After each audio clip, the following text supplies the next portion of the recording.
manako wabikooti ati eeguusi gaafatan ijoolleen koo suni biyya eeguuf deeme jedhiini. Haadha manako wabikooti ati eeguusi gaafatan ijoolleen koo suni biyya eeguuf deeme jedhiini.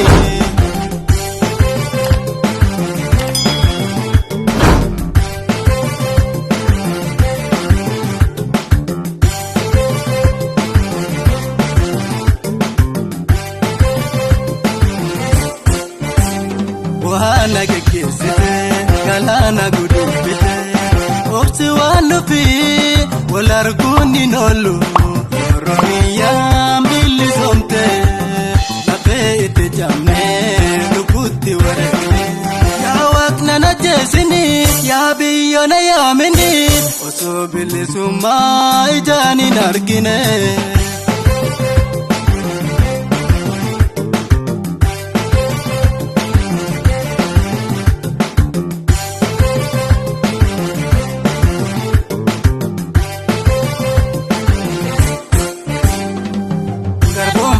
Ni kufa bilisummaa ni kufa Oromoo jabaadhaa qabsoo itti kufa.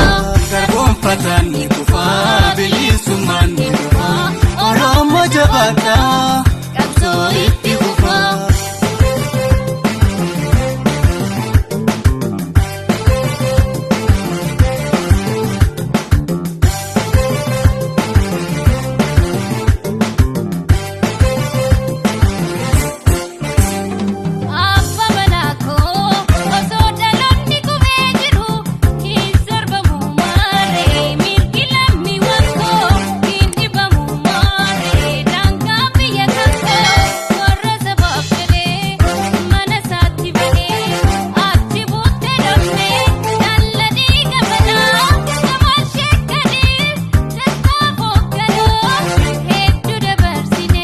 Garboonfataan ni kufa bilisummaa ni kufa Oromoo jabaadhaa qabsoo itti kufa.